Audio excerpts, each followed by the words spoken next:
여기서 보시면 디도에게도 바울이 나의 참 아들 이렇게 불러요. 디도라는 사람은요, 어떻게 설명드려야 되나? 굉장히 훌륭하고 한 번도 바울을 떠난 적이 없고 믿음 안에서 굉장히 신실한 사람이에요. 그런데 디모데만큼 유명하지도 않고 주목받지도 못했어요. 그런데 이 디도도 바울이 디모데를 에베소 교회에 이렇게 파송하거든요. 그런데 이 디도도 고린도 교회에 파송된 적이 또 있고, 이 디도 서신이 디모데 전후서와 비슷한 시기에 쓰여져요. 즉 예수님께서 오셨다가 승천하시고 그래서 AD 한 66년, 67년, 68년 요때 쓰여지거든요. 디모데 전후서도 비슷한 시기에 쓰여집니다. 바울이 감옥에 있을 때 쓰여지는 서신인데요. 디도에게 개인적으로 보낸 편지거든요. 이 디도를 바울은 아들이라고 불러요. 참 아들. 디모데에게도 참 아들이라고 부르는데, 그러면 이제 우리가 생각해 볼 수 있어요. 아, 바울은 아들이라고 참 잘하는구나. 근데 그렇지 않아요. 이 두 사람에게만 하는데 놀라운 것은 뭐냐면 디모데는 굉장히 유명하고 이 디도는 유명하지 않아요. 그런데 보면 디도가 바울과 먼저 붙어 있었어요. 그리고 전도 여행도 따라다녔고 한 번도 바울을 배신하거나 떠난 적도 없고 게으르게 행한 적도 없어요. 바울을 열심히 섬겼고 또 함께 열심히 동역했고 계속해서 마지막까지 있었음에도 불구하고 우리가 잘 모르는 그러한 믿음의 사람 중 하나이죠.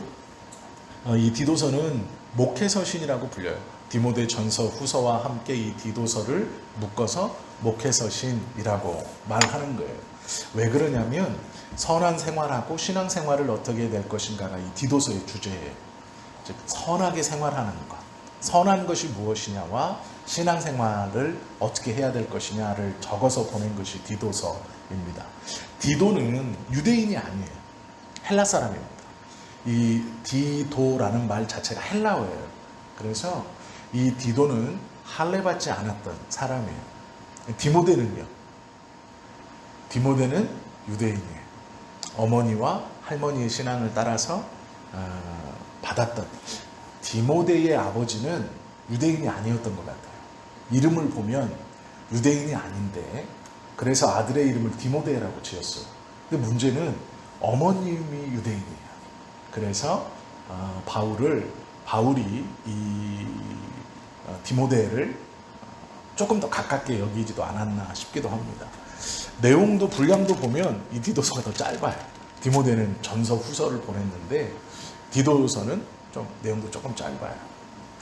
우리가 이제 그것을 좀 짧게 하나하나씩 보실 텐데요. 디도는 헬라 사람으로 할례를 받지 않았고 그리고 약 50년경부터 AD 50년경부터 이 바울을 쫓아서 예루살렘 총회에 바울하고 바나바하고 이 디도 세 사람이 AD 50년 예수님이 승천하시고 약 20년 뒤에 예루살렘에서 이 교회들이 원근각처에 생겨나자 그 교회 지도자들이 모인 적이 있어요. 예루살렘에서. 그때 바울하고 바나바하고 이 디도가 대표로 참석해요. 굉장히 영향력이 있었고 열심히 있었던 사람이에요. 예루살렘 총회에도 참석해서 예수님의 12명의 사도들과 이 하나님의 나라와 복음에 대해서 대화를 나누고 또 바울과 함께 했죠. 그리고 바울이 고린도 후서 7장, 8장에 보면 이 디도를 고린도 교회에 파송해서 고린도 교회의 문제들을 좀 정리하게 하는 그러한 역할도 합니다. 바울에게 이 디도는 동역자라고 부를 만한 사람이에요. AD 50년, 적어도 AD 50년 전부터 계속해서 바울과 함께 이 신앙생활을 해왔던 사람이죠. 이 디도에게 편지를 보내면서요, 바울이 다 알고 있는 내용인데, 디도가 이미 다 알고 있는 내용인데, 다시 한번 얘기하는데 뭐라 그러냐면요, 하나님의 종, 이요 예수 그리스도의 사도인 나 바울, 이렇게 보내요. 디도가 바울이 어떻게 부름을 받았는지 어떤 일을 감당했는지 모르는 사람이 아닌데 하나님의 종이라는 말을 붙여요. 왜 이러냐면 디모데나 디도에게는 바울이 자신의 신분을 강조할 필요가 없는데 강조하는 이유가 있어요. 이 강조점은 다른 이 바울이 보낸 편지들에서 내가 사도된 것은 베드로와 똑같은 권위다. 예수님이 불렀다. 이렇게 해서 자신의 권위를 먼저 드러내놓고 그렇기 때문에 이 권위가 있는 내가 쓴 편지를 너희들이 잘 읽어서 신앙생활을 바르게 해라. 이런 의도가 아니에요. 어떤 의도냐면 바울이 디모데나 디도에게 자신의 신분이나 사도라고 밝히는 이유는 그 한 단어에 많은 것을 포함하고 있어요. 먼저 디도에게 자신의 신분을 뭐라 그러냐면 하나님의 종이라고 해요. 하나님의 종. 주인이 있다는 거예요. 자기는 팔려 다른 곳에 소유된 사람이었는데 팔려서 이쪽으로 붙었어요. 그래서 주인이 나를 뭔가를 주고 내 소유를 샀어요. 그래서 내가 그 주인의 종이 됐어요. 그런데 그 주인을 누구라고 고백하냐면 하나님이라고 고백해요. 하나님의 종. 자신의 신분을 바울이 생각할 때 첫 번째 뭐라고 생각하느냐? 하나님의 종. 이 말은요, 바울이 어떻게 신앙생활을 했는지, 무엇을 했는지, 어떻게 하나님 앞에 충성하며 살았는지를 다 아는 디도에게 뭐라 그러냐면은 내가 종이다. 이 말은 너도 종이다. 이런 뜻이에요. 디도야, 우리는 하나님의 종이다. 그래서 바울이 먼저 이 하나님의 종이라는 말을 하죠. 종이라고 말할 때 바울이 하나님 앞에 어떠한 생각을 가지고 있느냐, 그것은 예수님께서 종을 정리하신 문장들에서 바울이 그 마음을 품고 있어요. 이게 뭐냐면 예수님께서 제자들에게 종에 대해서 가르칠 때 뭐라고 가르쳤냐면요, 종이 밖에 나가서 주인의 그 밭을 잘 경작한 후에 해가 져서 집에 들어왔다. 그런데 주인이 밥을 먹기 위해서 식탁에 앉아 있는데 그 종이 돌아와서 나도 해가 질 때까지 주인의 밭을 경작하느라고 수고했으니까 나도 같이 먹어야지 라고 하지 않는다. 종은 들어오면 주인의 식사 시중까지 든다. 그리고 주인 앞에서 내가 이렇게 당신을 위해서 고생했습니다라고 말하지 않는다. 종에게 구할 것은 오로지 충성이다. 그리고 아무것도 내세우는 것이 없는 것이 종이다. 왜 그러냐면요, 종이라는 것은 대부분 종이라고 이렇게 살 때 그 당시에 나의 종으로 만들었다, 어떤 사람을 내 종이다라고 말할 때에 그 목숨값을 주고 사는 거예요. 종으로 안 팔리면 대부분 이제 식량을 축내기 때문에 어디 뭐 무투장으로 팔려가거나 아니면 탄광으로 팔려가거나 조금 병들고 이제 상품 가치가 없으면 그냥 이제 그 놀잇감으로 전락하다가 잔인하게 죽는 거예요. 그렇기 때문에 누군가 나를 샀다는 건 마지막 내가 죽음의 문턱에서 구원받은 거예요. 이 사람이 사지 않았으면 그냥 용도팩이 될, 그러니까 인간으로서의 존엄성이 하나도 없다고 생각하는 것이 팔리는 사람들이에요. 이 노예가 종인데요, 종과 노예는 완전히 달라요. 노예는 발에 이 족쇄를 차고 다닙니다. 노예는 족쇄를 차요. 그리고 노예는요, 일을 하지 않아요. 무슨 말이냐면 노예라는 것은 어떠한 직분이 자기에게 없어요.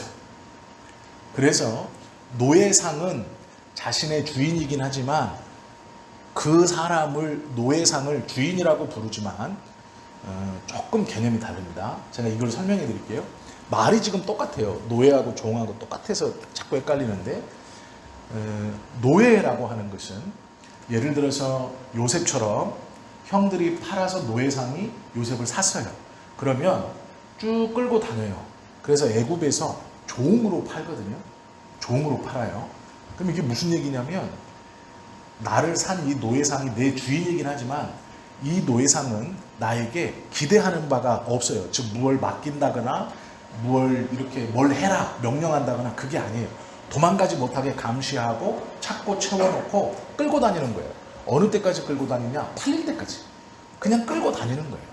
이리저리 주인이 나를 팔러 다니는 곳으로 팔릴 때까지 그냥 목적도 없어요. 어디를 가는지도 몰라요.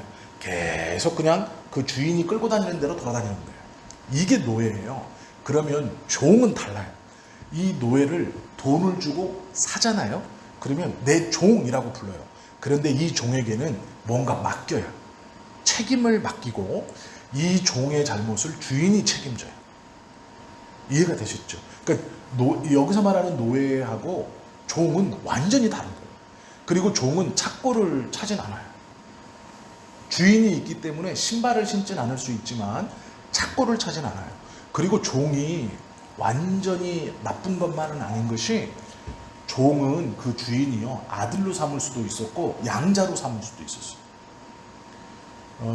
요셉의 경우를 보면 종으로 팔려갔는데 가정을 책임지는 총무가 되거든요. 그러니까 종이라는 건 어떠한 직책을 주고 어떠한 책임을 주고 그것을 잘했을 때 그것에 합당한 보상도 받을 수 있고 또 주인의 마음에 정말 들면 양아들도 될 수 있는 신분이 완전히 바뀔 수 있는 그런 가능성이 열려 있는 거예요. 그리고 어디에 나가서 내 종이 다른 어떤 잘못을 하면 주인이 그 책임을 물어요. 그러니까 보상해 주기도 하고 그 종을 이제 그 종의 실수를 주인이 같이 지기도 해요. 그러니까 노예와 종은 완전히 다른 거예요. 그래서 바울이 하나님의 종이라고 말하는 건 팔릴 때까지 끌려다니는 노예 이게 아니에요. 억지로 아무 목적 없이 끌려다니는 노예 이런 뜻이 아니에요.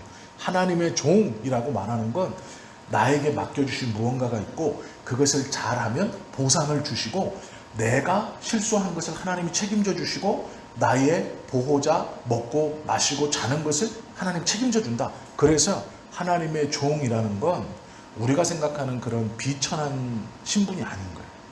누구의 종이냐는 굉장히 중요해요. 바울이 지금 하나님의 종이라고 말하는 건요. 그 안에 참 많은 뜻이 포함되어 있는 거예요. 디도가 이걸 모를 리가 없어요. 그래서 바울이 먼저는 겸손하게 내가 하나님의 종이라고 말하는 것은 우리가 생각하듯이 그냥 바울이 그냥 겸손해가지고 막 그냥 종이라고 하는구나 그런 수준이 아닌 거예요. 그 안에는 바울이 하나님에 대한 그의 신앙의 고백이 다 들어있는 거예요. 그리고 나서 뭐라 그러냐? 예수 그리스도의 사도라고 말하거든요. 사도라는 건 보냄을 받았다라는 뜻이에요. 보냄을 받았다. 그러면 누굴 위해 보냄을 받았냐? 예수가 구세주이다라는 것을 보냄받았다. 그 자기 정체성이 이 두 마디에 있는 거예요. 하나님의 종, 예수 그리스도의 사도 이 두 마디에 바울이 어떤 마음을 가지고 살아가는가라는 것이 그 안에 다 담겨 있는 거예요. 우리가요 성경에서 우리들을 보고 하나님의 종된 예수의 종된이라고 우리를 호칭할 때가 있어요. 그것은 절대로 우리를 얕잡아 보는 게 아니에요. 하나님의 종이라고 우리들을 지칭할 때가 있거든요. 성도들을 가리켜서 그건 우리가 생각할 때는 그렇게 부르실 수도 있지. 그런데 우리는 아들이라는 건 굉장히 좋아하고 종이라고 그러면 좀 그렇네 뉘앙스가. 근데 그런 것이 아니다. 그 하나님의 종, 누구의 종이냐? 하나님의 종이라고 너희는 주님의 종이라고 부를 때는요 굉장히 높이는 거예요. 그건 사명도 맡겨주시고 그걸 잘하면 상급도 주시고 또 종이라고 표현해야 이렇게 생각하시면 돼요. 우리가 죄의 노예였어요. 죄의 노예. 목적 없이 그냥 끌려다니는 거예요. 죄의 노예로. 뭐가 옳은지 구별도 못했어요. 그냥 끌려다니는 거예요. 죄의 종이에요. 이게. 그러다가 예수님이 핏값을 주고 우리를 샀어요. 그래서 주의 종이라고 불러요. 그리고 나서 하나님이 뭐라고 부르느냐? 내 아들 이렇게 불러주는 거예요. 이해가 되셨죠? 그래서 이 호칭을 같이 쓰는 거예요. 너희는 하나님의 종이며 하나님의 아들이다. 이렇게. 그러면 우리는 아니 종이면 종이고 아들이면 아들이고 아들이 더 좋은데 왜 자꾸 종이라고 그래? 이렇게 말하는데 소속이 어디냐를 분명히 밝히는 거예요. 그래서 이 말은 굉장히 은혜스러운 말이에요. 그래서 우리가 하나님 앞에 기도할 때 하나님 당신의 종으로 나를 사셨고, 이해가 되시죠? 당신의 아들 삼아주셨고, 예를 들어 당신의 종으로 나를 구원하셨고 당신의 자녀로 나를 삼아주셨고, 논리적으로 이해가 되시죠? 이 말이에요. 그래서 우리가 기도할 때 그렇게 기도하는 것은 굉장히 우리의 신분에 대한 확실한 그 소속감을 갖고 있는 거예요. 그래서 우리가 종으로 나를 구원하셨다. 그러니까 핏값을 주고 나를 샀다는 것이 종이에요. 그리고 그 종을 아들 삼아 주신 거예요. 이게 이제 그 당시에 전통적으로 이렇게 올라가는 그런 신분에 대한 소속인 거예요. 그래서 이제 그걸 알면 바울이 왜 디도에게 하나님의 종 예수 그리스도의 사도 이렇게 말하는지 우리가 이제 알게 되죠. 그러면 이 한 절을 통해서 바울이 디도에게 너도 마찬가지다 라고 말하는 거거든요. 왜냐하면 디도는 AD 50년 전 예루살렘 총회 전부터 바울을 쫓아다니고 바울과 함께 동역을 했어요. 그리고 정말 초대교회의 많은 성도들이 보기 원했던 그 12명의 사도들을 디도는 다 봤어요. 그곳에서 바울이 어떤 대화를 나누고 이들이 하나님의 나라에 대해서 어떠한 삶을 살아가는지 다 봤단 말이에요. 너무 잘 알고 있어요. 그 잘 아는 디도에게 하나님의 종 예수 그리스도의 사도된 나 바울이 사도된 것은 이라고 말하면서 그 뒤에 중요한 말이 있어요. 내가 사도된 것은 영원전부터 약속하신 영생을 확실하게 하려고 하심이다. 이렇게 말해요. 그러니까 자기 신분도 알고 있고 왜 나를 그렇게 불러주셨는가도 바울이 분명히 알고 있어요. 그것은 예수님을 믿는 사람, 하나님이 선택한 사람들의 영생을 확실하게 하기 위해서, 영원전부터 하나님이 선택하신 그들의 영생을 확실하게 하기 위해서 나를 하나님의 종 예수 그리스도의 사도로 불렀다. 이렇게 말합니다. 이 말이 디도에게는 바울이 어떠한 신앙을 가지고 신앙의 마음가짐을 가지고 살아가는가, 그가 자신이 보아온 바울이 왜 그렇게 복음에 붙들려서 쭉 달려갈 수 있었는가를 보여주는 그러한 말이에요. 즉 자신의 신앙의 그 줄기, 내가 믿고 있는 바, 무엇을 믿고 있나, 그것을 보여주는 말이에요. 그래서 이 두 마디는 굉장히 중요한 말이에요. 그래서 제일 먼저 자신의 신분을 밝혔죠. 경건함에 속한 진리의 지식이라고 말하거든요. 잘 보세요. 이게 조금 4절까지 읽긴 했는데 우리가 4절까지 볼게요. 좀 빨리빨리 볼게요. 1절에 보시면 경건함에 속한 진리의 지식이라고 말해요. 이 경건함이라는 건 자신이 구속을 받았다는 것을 믿는 것이고, 진리에 속한 지식은 하나님의 말씀이에요. 진리에 속한 지식과 영생의 소망을 위함이라. 즉 나로 사도로 부르신 것은 믿는 자들의 경건과 하나님의 말씀을 온전히 깨닫고 하는 믿음과 영생의 소망 때문에 나를 하나님의 종이요 사도로 불렀다. 이렇게 말씀하시는 거예요. 그리고 나서 이 놀라운 영생의 말씀은 영원전부터 약속하신 것이다. 즉 우리의 구원은 금방 하나님이 이렇게 하신 것이 아니라 영원전부터 이미 약속해 주신 놀라운 것이다. 그래서 바울이 3절에 보면 자기 때에 자기의 말씀을 전도로 나타내셨으니 이 전도는 우리 구주 하나님이 명하신 대로 내게 맡기신 것이다 라고 말하죠. 같은 믿음을 따라, 이 말은 나의 신앙 고백이 너의 신앙 고백이고 나의 사명이 너의 사명이다 라는 말이에요. 같은 믿음을 따라 나의 참 아들 된 디도에게 편지하노니 나와 똑같이 가라. 이 소리예요. 이것은 사명을 일깨워주는 말이기도 하고요. 디도의 삶을 정의해주는 말이기도 해요. 내가 이런 믿음을 갖고 있고 이런 믿음을 고백한다. 너도 같은 믿음을 갖고 있다. 그러면 나와 같이 이 길을 나와 같은 사명으로 나와 같은 신앙의 고백으로 가야 한다. 이렇게 말하고 있는 거예요. 그럼 오늘 우리가 이 디도서 1장 1절부터 4절까지 새벽에 나누고 있어요. 왜 나눌까요? 똑같은 거예요. 우리의 믿음이 다른 것이 아니거든요.